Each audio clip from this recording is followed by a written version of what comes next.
PMC ప్రేక్షకులకు నమస్తే. సమాజంలోని మహిళా మల్లను సరికొత్తగా పరిచయం చేసే వేదిక మన మగువ కార్యక్రమానికి స్వాగతం.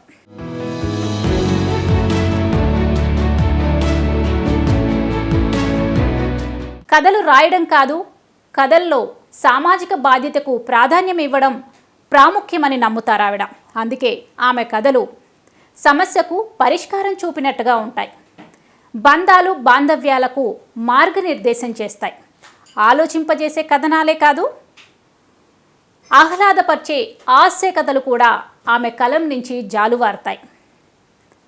రచయిత, కవయిత్రిగానే కాదు, గాయనిగా కూడా ఒక సంగీత ప్రపంచాన్ని ఏలేసిన సుజలగంటి గారు అలియాస్ అనురాధ గారు మనతో ఉన్నారు. నమస్తే అమ్మా. నమస్తే అమ్మా.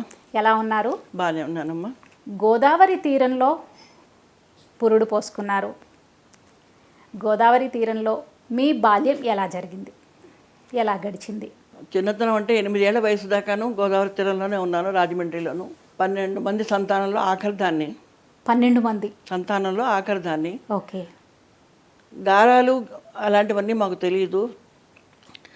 అమ్మ నన్ను వదిలేసి అక్కల పురుళ్ళకి వెళ్ళిపోయి నా బాల్యం ఎలా గడిచిందో నాకే తెలియకుండా మా అన్నదమ్ములే, మా అన్నలు అక్కలు ఒక విధంగా అక్కలే ఎక్కువ పెంచారు నన్ను అంత అనుకోతో అమ్మకన్నాను. ఓకే. అలా బాల్యం గడిచింది 8 ఏళ్ల దాకాను. తర్వాత నాన్నగారు రిటైర్ అయిపోవడంతో మెదక్కు వెళ్ళిపోయాం మా పెద్దన్నయ్య దగ్గరికి. అక్కడి నుంచి ఇంకా 12 మంది సంతానం, ఇంకా 3 మిగిలి ఉన్న నాన్నగారికి బాధ్యత. పెద్దన్నయ్య ఆ బాధ్యత తీసుకున్నారు. ఓకే. అందుకని నా విద్యాభ్యాసం అంతకుముందుగా వీధి బడిలో చదివిన దాన్ని 6వ క్లాస్ నుంచి గవర్నమెంట్ స్కూల్లో డైరెక్ట్గా చదివాను. ఓకే. 9 ఏళ్ల వయసులోనే ఇది. అక్కడి నుంచి అన్నయ్య బాధ్యత తీసుకుని మమ్మల్ని చదివించారు 11వ క్లాస్ దాకాను. అప్పట్లో 11 ఉండదు, హై స్కూల్ అంటే 11. మీ కుటుంబానికి కర్ణాటక సంగీతానికి అవినాభావ సంబంధం ఉంది. మా తాతగారు చాలా బాగా పాడేవారట. ఓకే. అక్క చెల్లెలు అందరూ కూడా బాగా పాడతారు. మా 4వ అక్క వైలన్ చాలా బాగా వాయించేస్తాను. మా నాన్నగారికి సంగీతం అంటే ప్రాణం. ఇంత బాధ్యతలతో మాకు కడుపుకి తిండి పెడుతూ ఆయన సంగీతానికి కూడా ₹1 వెచ్చించి సంగీతం మాస్టర్కి డబ్బులు ఇచ్చేవారు. అలాగే మా ఊళ్ళో త్యాగరాజ గాన సభలు అవుతాయి కూడా మొట్టమొదట డబ్బులు ఆయన దగ్గర నుంచే వెళ్ళేవి. ఈయన బాధ్యతలు ఉండి తన పిల్లలకి తిండి తక్కువైనా పర్వాలేదు, సంగీతానికి ప్రాధాన్యం ఇచ్చేవారు ఆయన. అలాగే మా అందరికీ సంగీతం నేర్పించారు మా నాన్నగారు. ఓకే. అందుకని మా వంశంలో సంగీతం ఉందని చెప్తాను. ఓకే. అది కాక పెద్ద పెద్ద విద్వాంసులు కూడా అనుకోకుండా మాకు చుట్టాలు అయ్యారు. బంగళంపల్లి బాలమురళీకృష్ణ గారు గారి, నూకల చిన్నసత్యనారాయణ గారి పెద్దమ్మాయి వచ్చేసి మా మేనల్లుడి భార్య బాలమురళీకృష్ణ గారు. బాలమురళీకృష్ణ గారి అమ్మాయిను మా వారి అన్నగారి కూతురు తోటికోడళ్ళు. ఓకే. పేరు శ్రీరామూర్తి గారి మేనమావ, మా అక్క అల్లుడు. అలా మీరు ఎవరు చెప్పినా కూడా విడదీయరాని అనుబంధం. అనుబంధం. మా పిన్ని భర్త కూడా వైదిక విద్వాంసుడు ఆయన. ఓకే. మా రెండో బావ గారి తమ్ముడు ఆయన పెద్ద వైదిక విద్వాంసుడు. రేడియోలో చాలా ప్రోగ్రాంలు ఇచ్చారు ఆయన. పెళ్లితో ఆగిపోయిన మీ చదువు మళ్ళీ మీ పిల్లలు చదువుకునేటప్పుడు కొనసాగింది. అప్పుడు హిందుస్థానీ సంగీతంలో పట్టా అందుకున్నారు. కర్ణాటక సంగీతం నుంచి హిందుస్థానీ సంగీతానికి ఎలా మారారు? ఎందుకు హిందుస్థానీ సంగీతం నేర్చుకోవాలి అనిపించింది? హిందుస్థానీ సంగీతాన్ని వెళ్ళడానికి నా పిల్లల కారణం. మా నాన్నగారు ఎలాగైతే నాకు సంగీతానికి ప్రాధాన్యత ఇచ్చారో అనుకోకుండా నా భర్తకి కూడా సంగీతం అంటే చాలా ఇష్టం. ఓకే. మా ఇంట్లో నేను సన్నగా పాడతానని, సన్నగొంతు అని చెప్పేసి కొంతవరకు డిస్కరేజ్ చేసిన, నువ్వు బాగా పాడతావని నాలో ఉన్న ఆ టాలెంట్ని గుర్తించి నన్ను పాడమని ప్రతి చోట చిన్న చిన్న కచేరీ ఇచ్చేట్టుగా చేసేవారు. ఆ తర్వాత అదే మా నాన్నగారి యొక్క ఇదే మా ఇద్దరికి కూడా వచ్చి నా పిల్లల్ని కూడా సంగీతంలో చేర్పించాలని. మా అమ్మాయి కథక్ డాన్సరు ముందు, అందుకని వాళ్ళకి కథక్కు, పెద్దవాడు తబలా, చిన్నవాడు సితారుకి నేర్పించాలని ఒక మ్యూజిక్ స్కూల్కి తీసుకెళ్ళేదాన్ని. దేహరాదూన్ చాలా చిన్న ఊరు. ఓకే. ఆ మ్యూజిక్ స్కూల్ తీసుకెళ్ళాక పిల్లలు ముగ్గురిని తీసుకెళ్తే వాళ్ళ ముగ్గురు నేర్చుకుంటుంటే, నువ్వు ఖాళీగా నువ్వేం చేస్తావు, సంగీతం కర్ణాటకమైనా హిందుస్థానీ అయినా ఒకటే, నువ్వు కూడా నేర్చుకో అని చెప్పేసి మా అమ్మగారు ఎంకరేజ్ చేయడంతో పిల్లలతో పాటు నేను కూడా హిందుస్థాన్లో గ్రాడ్యుయేషన్ చేశాను. ఓకే. అప్పట్లో మీరు తంబూరా వాయించేవారు. పిక్మెకేలో వాళ్ళతోటి పనిచేయడంతో పెద్ద పెద్ద విద్వాంసులకి వాళ్ళ పక్కన తంబురా వేసే భాగ్యం నాకు కలిగింది. టీ సిరీస్ లాంటి అతిపెద్ద మ్యూజిక్ కంపెనీ నుంచి మీకు అవకాశం వచ్చినా కూడా మీరు వదులుకున్నారు, ఎందుకని? నా పిల్లల్ని ఈ ప్రపంచంలో తెచ్చా, నా పిల్లలు నా బాధ్యత. నా పిల్లలకి నేను ఆఖరిదాన్ని అవ్వడంతో రెండు వెంపులా కూడా నాకు పుట్టింటి నుంచి కానీ అత్యంటి కూడా నా పిల్లలకి సపోర్ట్ ఇచ్చేవాళ్ళు ఎవరూ లేరు. నా పిల్లలకి నేనే. ఎందుకంటే ఆయన ఉద్యోగంలో పెద్ద పోస్టులో ఉండడంతో ఆయన బాధ్యతలతోటి ఫారిన్ కంట్రీస్ అవి తిరిగేవారు. నా పిల్లల్ని చూసుకుంటూ నేను తప్ప ఎవరూ లేరు. నేను నా జీవితం నేను పైకి రావాలని కోరుకుంటే నా పిల్లలు అనాథలు అయిపోతారు. నా పిల్లలకి ఈ ప్రపంచంలో తెచ్చాక వాళ్ళని అనాథలు చేయకూడదు. నేను తల్లిగారు నా బాధ్యత. అందుకని నా పిల్లల్ని పైకి తెచ్చుకోవడం కోసమని నేను అవన్నీ మానుకున్నాను. కుటుంబ బాధ్యతల కోసం సంగీత ప్రపంచాన్ని కుటుంబ బాధ్యతలు నా పిల్లలకి నేను కావాలి, వాళ్ళ పక్కన నేను అన్నిటికీ నిలబడాలి. అమ్మ ఉందన్న ధైర్యం ఉండి వాళ్ళు పైకి రావాలి. అలాగే నా ముగ్గురు పిల్లలు కూడా నేను తల్లిగా గర్వించతగ్గగా ముగ్గురు వాళ్ళ వదిలో చాలా పెద్దగా ఊహించలేంత ఎత్తుకు ఎదిగారు. ఓవైపు సంగీత ప్రపంచంలో రాణిస్తూనే మరోవైపు సాహిత్యం వైపు అడుగులు వేశారు. సాహిత్యం వైపు మీ అడుగులు ఎలా పడ్డాయి? సాహిత్యం వైపు అంటే చిన్నప్పటి నుంచి నాకు అక్షరాలు కూడబలుకున్నప్పటి నుంచి ప్రతి చిత్తు కాగితం కూడా చదివే అలవాటు. ఓకే.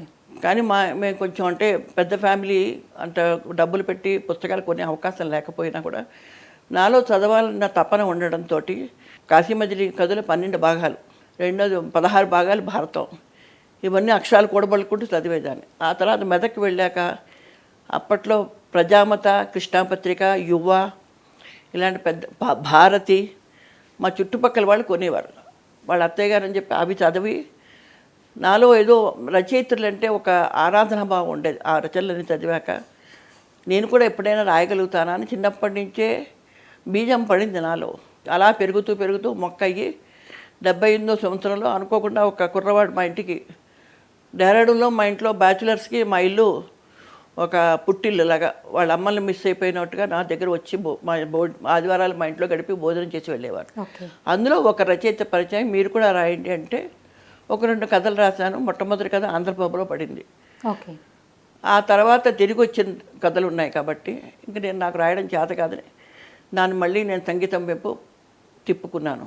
2010లో ఆసన్న ఉమాదేవి గారితో పరిచయం అయింది. ఆవిడ ఫేమస్ రైటరు, అరవింద్ గారి చెల్లెలు ఆవిడ తోటి పరిచయం అయ్యాక మీరు ఇంత బాగా మాట్లాడతారు, ఇదే కాగితం మీద పెట్టండి, కథల కింద రాయొచ్చు అని ఆవిడ ఒక ముక్క నాలో వేశాక నాలో మళ్ళీ రాయాలన్న తప్పన బయలుదేరి నా 60వ ఏట నేను రచనా వ్యాసంగం మొదలుపెట్టాను. ఓకే. మినీ నవల ఆంధ్రభూమిలో ప్రచురణకి సిద్ధమైంది. అనుకోకుండా మావారి ప్రోత్సాహంతో మొట్టమొదటి నవలే అనిల్ అవార్డుకి రాశాను. ఆ అవార్డు అనిల్ అవార్డు కోసం రాశాను. ఆయన రాయమన్నారని రాశానే కానీ నాకు వాడు చెత్తబుట్లో పడేస్తాడని అనుకున్నాను. కానీ దానికి అవార్డు వచ్చింది. అది కూడా అప్పుడు కూడా స్పైన్ ఆపరేషన్ అయ్యి నేను కొంచెం బాధల్లో ఉన్నా సరే రాయి అని చెప్పి బలవంతం చేసి రాయించారు. అది అనుకోకుండా దానికి అనిల్ అవార్డు రావడం, నేను రచయిత్రి కింద చాలా పెద్ద గుర్తింపు వచ్చింది దాంతో. ఓకే. మీ పేరు సుజలగంటి, కానీ రచనలు మాత్రం అనురాధ పేరుతో ప్రచురితం అవుతాయి. ఎందుకని అనురాధ పేరుతో ఫిక్స్ అయిపోయారు? ఒకటి మా నాన్నగారు పెట్టిన పేరు, నా పేరు సూర్య జయలక్ష్మి. సూర్య జయలక్ష్మి. ఓకే. దాన్ని అంత పెద్ద పేరుని పిలవడం కష్టం అవుతుందని సూర్యలో సు, జయలో జ, లక్ష్మీలోలా సుజల నామకరణం పెళ్ళయ్యాక మా అంకుల్ గారు చేశారు. 78 తర్వాత 2 కథల తర్వాత అన్ని రచనలు తిరిగి వస్తుంటే నా పేరు సరి కాదు, కథలు తిరిగి వస్తున్నాయని అనురాధ మావారి నక్షత్రం. ఓకే. అది ఏమైనా నాకు విజయం చేకూరుస్తుందేమో అనుకుని అనురాధ కలం, అందరూ కలం పేరు పెట్టుకుంటారు కదా, కలం పేరు నేను పెట్టుకుందామని ఆ కలం పేరుతో అది కలం పేరు కింద చేసుకుని మొదలుపెట్టాను. అనుకోకుండా మొట్టమొదటి పంపిన కథ ఆంధ్రభూమిలో ప్రచురింపబడింది. మొట్టమొదటి మినీ నవల ఆంధ్రభూమిలో ప్రచురణకు ఒప్పుకుంది. అదే పేరుతోటి అనిల్ అవార్డు వచ్చింది నాకు. కాబట్టి అప్పటి నుంచి అనురాధ నాకు లక్కీ అనుకుని నేను అనురాధ కలం పేరు మీదే చాలా మటుకు అనురాధ పేరు మీద రాసిన వాటికే బహుమతులు వచ్చాయి. ఓకే. ఇప్పటి వరకు ఎన్ని రచనలు చేశారు, ఎన్ని కథలు రాశారు? మొత్తం ఇప్పటిదాకా 19 నవలలు రాశాను. ఇందులో 8 నవలలు ప్రచురింపబడ్డాయి. 3 నవలలేమో బాలల నవల, 8 + 3 బాలల నవలు. ఒక నవలేమో నా అమ్మ బంగారు కళ అన్న అనిల్ అవార్డు నవల ఇంగ్లీష్లో ట్రాన్స్లేషన్ అయింది. ఇవి ప్రచురింపబడ్డ నవలు. కథలేమో 30 కథల సంపుటి ఒకటి, 15 కథల సంపుటి ఒకటి వచ్చింది. ఆ తర్వాత వివిధ రచయితల కథల సంపుటాల్లో చాలా కథలు రాశాను. గోదావరి తీరంలో రాజమండ్రి ఆర్ట్స్ కాలేజ్ నుంచి ఎంతో గొప్ప రచయితలు బయటకు వచ్చారు. మీరు కూడా మీ బాల్యం అక్కడే గడిచింది. గోదావరి తీరానికి మీ రచనలకు ఏమైనా అవినాభావ సంబంధం ఉందా? అవినావ సంబంధం ఉందంటే ఉంది, లేదంటే లేదు. పూర్తిగా నా బాల్యం అంతా అక్కడ గడవలేదు, కానీ గోదావరి నీళ్ళు తాగే బతికాను కాబట్టి గోదావరి కళామ తల్లి. వడ్డాది సుబ్బరాయ కవి గారు గోదావరి తీరంలో పుట్టారు. దామెర్ల రామారావు గారు ప్రముఖ చిత్రకారుడు, ఇంకా చాలామంది ఉన్నారు. అది కాక మా కాలేజీ నుంచే చాలామంది రచయితలు. వసుంధర గారు కూడా మా ఆర్ట్స్ కాలేజీలో చదివారు. ఆయన వసుంధర గారి పేరు అందరికీ తెలిసినదే. ఇంకా అలా చాలామంది రచయితలు ఉన్నారు. కాబట్టి ఆ నీళ్ళలోనే ఉందేమో నాకు తెలియదు. ఓకే, గోదావరి నీళ్ళల్లోనే ఉంది. ప్రియా చారుశీల నుంచి మొదలు పెడితే మనస ఎటులొర్తునో వరకు చాలా రచనలు చేశారు. మీకు అందులో బాగా గుర్తింపు తెచ్చిన నవల? నాకు బాగా గుర్తింపు తెచ్చిన నవల అమృతవాహిని. అమృతవాహిని అంటే ఒక అమెరికాలో చాలామంది పిల్లలు తల్లులు తండ్రులు వాళ్ళకి డెలివరీ టైంలో వెళ్ళాక, అందులో అందరికీ కాదు కానీ కొంతమంది దెబ్బతిన్న అమ్మలు ఉన్నారు. నా పిల్లల మూలంగా నేను కూడా 7 సార్లు అమెరికా వెళ్ళడం జరిగింది. అప్పుడు వెళ్ళాక చుట్టుపక్కల ఉన్న కొంతమంది జీవితాల గురించి తెలిసింది నాకు. తెలిసాక అది బుర్రలో ఉన్నాక, ఆడది అబల కాదు సబల నిరూపించాలని నా ఉద్దేశం. తనకు తన శక్తి రూపుని తను నిరూపించుకోవాలి. అందుకని అమెరికా వెళ్ళినా కూడా తనని తాను నిలదొక్కుకోగలదని ఒక ఆడది పిల్లవాడు గ్రీన్ కార్డు కోసం అప్లై చేసి తనని వాడుకుని తన అత్తగారు మామగారి కోసమని తల్లినేమో నువ్వు మళ్ళీ వెనక్కి వెళ్ళిపోమంటే, నువ్వు వెళ్ళి అక్కడే మళ్ళీ బతకమంటే, భర్త లేడు, కొడుకుని నమ్ముకుని వచ్చినాక ఆవిడ అక్కడ ఉండిపోయి ఏం చేయాలి? ఇంటికి వెళ్ళినా అదే పని, ఇక్కడైనా అదే పని. అప్పుడు నేను ఇంటికి వెళ్ళి బతకడం కన్నా ఇక్కడే నేను ఎందుకు బతకలేనని తనను తాను నిరూపించుకున్నట్టుగా రాయాలనిపించింది నాకు. వాస్తవ పరిస్థితులపై అక్కడ ఉన్న భావాలు, అందరూ అమెరికా అంటే భూతల స్వర్గం, అక్కడ అన్నీ మా వాళ్ళు లక్షలో సంపాదిస్తున్నారు అనుకుని, దూరపు కొండలు అక్కడ లక్షలో సంపాదిస్తున్నారు అనుకుని డాలర్ని ఇండియన్ రూపాయలో కన్వర్ట్ చేసుకుని మా వాడికి ఇన్ని లక్షలు వస్తుంది అన్ని లక్షలు వస్తుందని వాళ్ళు అక్కడ, కానీ వాళ్ళు డాలర్ని రూపాయి కిందే ఖర్చు పెడతారు, మన రూపాయల కింద ఖర్చు పెట్టరు వాళ్ళు అక్కడ. అది తెలుసుకోకుండా పీడించే తల్లిదండ్రులు ఉన్నారు, ఇలాగ నిరాదరించే పిల్లలు ఉన్నారు.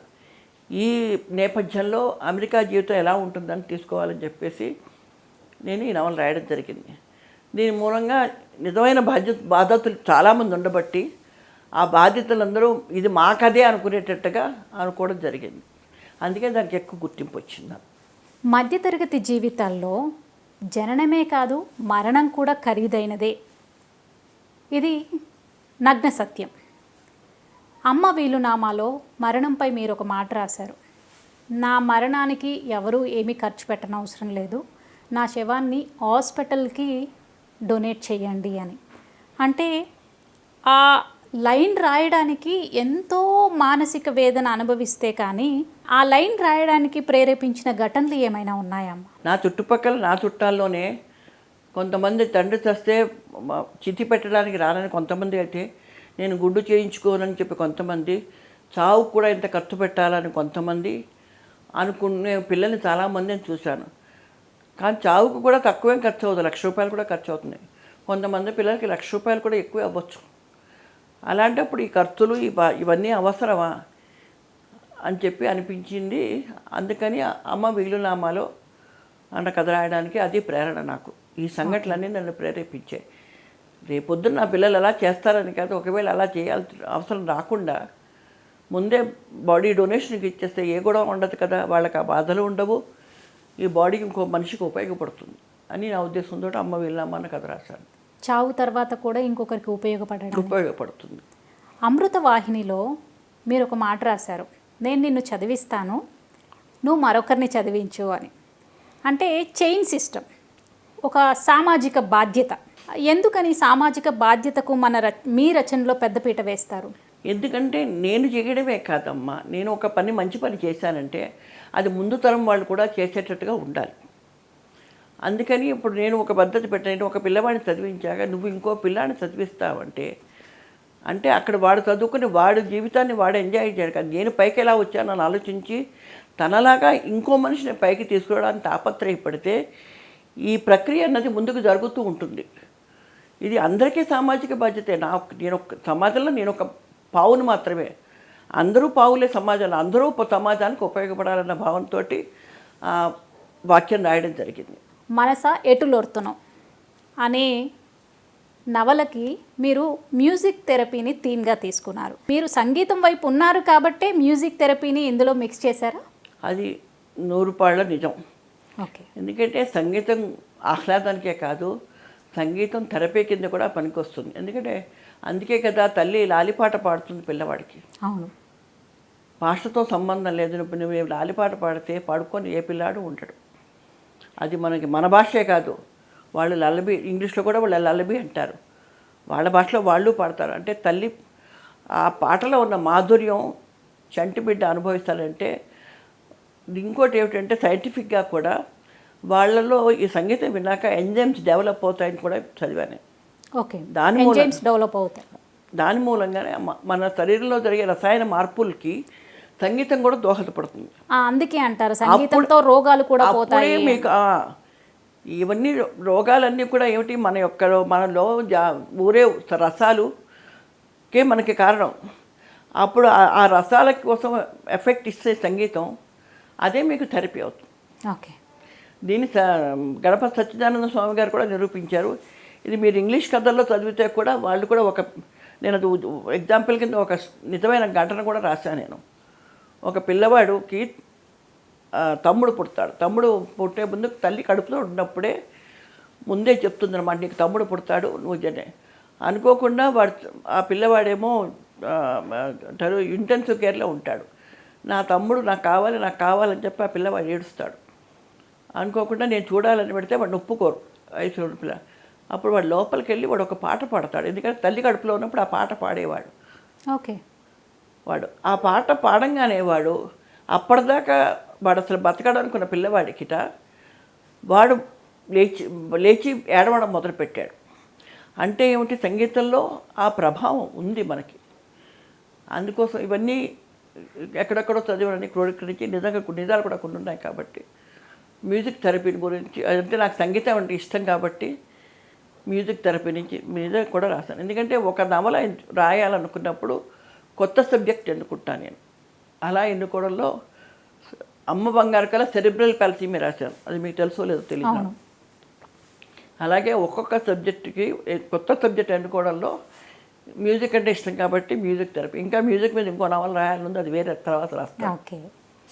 మీ రచనలో ఒక నవలకి ఇంకో నవలతో పోలిక ఉండదు. ఆలోచింపజేసే రచనలే కాదు, ఆహ్లాదపరిచే హాస్య కథలకు కూడా పెద్దపీట వేశారు. శ్రీనివాస కళ్యాణం, అత్తయ్య పెళ్లి చూపులు, పంద పూర్తిగా మారిపోయింది. మంగళసూత్ర ధారణ స్వాతిలో వచ్చింది. ఓకే. అసలు అది ఎలా సాధ్యం? ప్రతి ప్రక్రియ అంటే రచనలో అన్ని ప్రక్రియలు ఉన్నాయి. హాస్యం రాయాలి. నేను ఇంకో డిటెక్టివ్ నవలు కూడా రాశాను. ఓకే. 3 పిల్లల నవలు రాశాను, 4 పిల్లల నవలు రాశాను. 3 పిల్లల నవల్లో 2 తానా బహుమతి పొందాయి. తానా వారు 2 ఏళ్ళకి ఒకసారి పిల్లల నవలకి కాంపిటీషన్ పెడతారు. అందులో 2 సార్లు నాకు నా నవలకి బహుమతి వచ్చింది. 3వ నవల నేనే కావాలని రాసే పిల్లలకి అమ్మమ్మ బహుమతి కింద ప్రింట్ చేసి తాళ పుస్తకాల్లో అంటే స్కూళ్ళల్లో పంచాను. అంటే అన్ని ప్రక్రియలు రాయాలన్న ఇదిలోనే హాస్యం కూడా ఒక ఇదే కదా. అవును. నేను కూడా హాస్యం రాయగలను అని నిరూపించుకోవడం కోసం చెప్పాను, అన్ని ప్రక్రియలు రాయాలి. ఓకే. అందుకే అదే ఈ వయసులో డిటెక్టివ్ కూడా రాశాను కదా నేను. పిల్లల కోసం రచనలు చేశాను అన్నారు. ఏమేం పుస్తకాలు రాశారు? ఎలాంటి రెస్పాన్స్ వచ్చింది?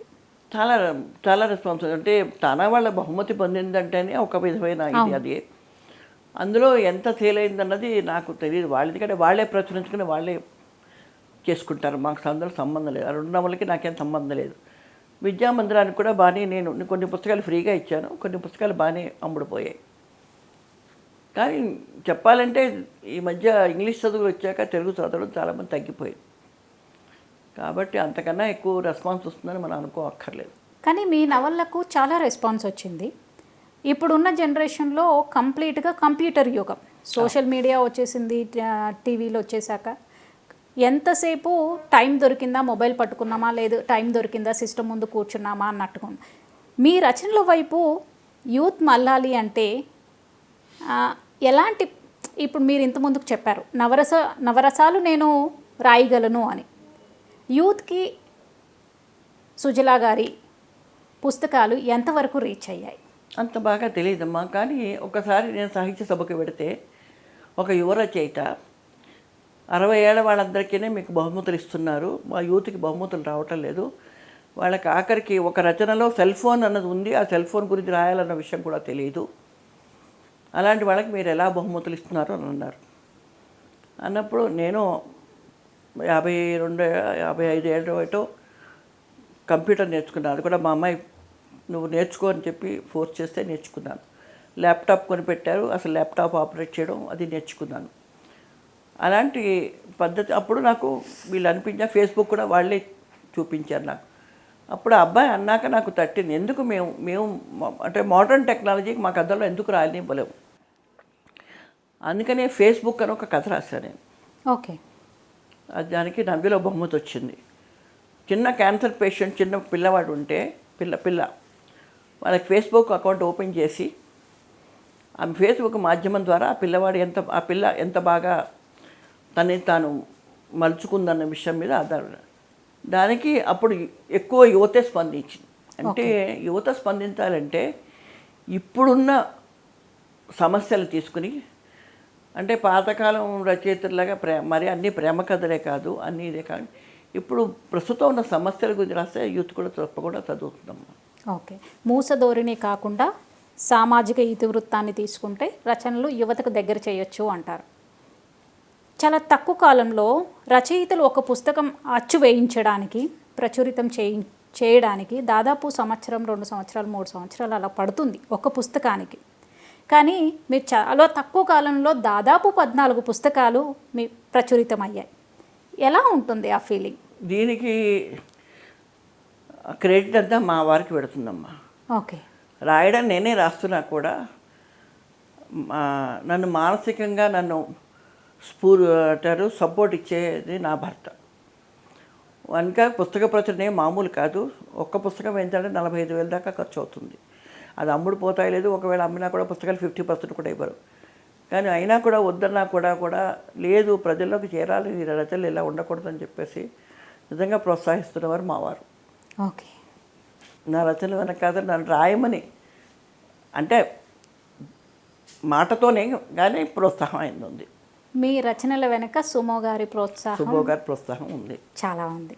మీ ఫ్యామిలీ సపోర్ట్ మీన్స్ మీకు 2 కొడుకులు చెప్పారు, ఒక పాప చెప్పారు, ముగ్గురు చాలా వెల్ సెటిల్డ్. జీవిత చరమాంకంలో వాలంటరీ రిటైర్మెంట్ స్టేజ్ వచ్చాక మాతో స్పెండ్ చేయాలి మా పేరెంట్స్ అని ఉంటుంది. మీరు రచనలకు సమయం కేటాయిస్తున్నారు, వాళ్ళ ఫీలింగ్ ఎలా ఉంటుంది? నేను వాళ్ళకి సమయం ఇస్తున్నాను కదా, వాళ్ళకి ఇచ్చాక సమయం, మిగిలిన సమయం దాన్ని నేను ఇచ్చేసుకుంటున్నాను. మా అమ్మ ఇక్కడే ఉండేది 3 ఏళ్ల క్రితం, దాని పిల్లల్ని పెంచాను, వాళ్ళ అవసరాలు చూశాను, దానికి అవసరం ఉన్నప్పుడు దాని వెనక చెప్పాను. కానీ నా జీవితంలో నా పిల్లలు ముందు తర్వాతే మిగిలినవన్నీ నాకు. ఓకే. నా పిల్లలకి అన్ని విధాల సహాయపడ్డాకే నేను రచనలు చేసుకుని ఉన్న సమయాన్నే నా రచనలకు కేటాయించాను. నేను అక్కడ కూడా మళ్ళీ నేనేం కాంప్రమైజ్ అవ్వలేదు. నా పిల్లలే ముఖ్యం ముందు నాకు. ఓకే. నా పిల్లలు, నా మనవలు వాళ్ళ తర్వాతే నా జీవితం, వాళ్ళతోనే ముడిపడి ఉంది నా జీవితం. చివరిగా సాహిత్య ప్రపంచం గురించి చెప్పారు, మీలో ఉన్న సృజనాత్మకత గురించి చెప్పారు, సంగీత ప్రపంచం గురించి కూడా చెప్పారు.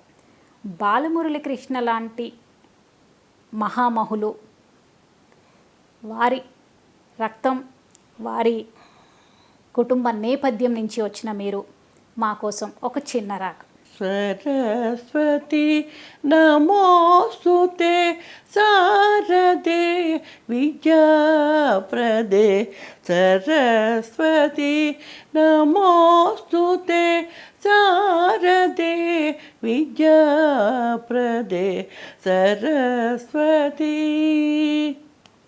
చాలా చక్కగా పాడారమ్మా. చాలా అమూల్యమైన విషయాలు చెప్పారు. మీ అమూల్యమైన సమయాన్ని మాకు కేటాయించారు. ధన్యవాదాలు. నాకు ఈ మంచి అవకాశం ఇచ్చిన మీ మగువ నా కృతజ్ఞతలు తెలుపుకుంటున్నాను. ధన్యవాదాలు.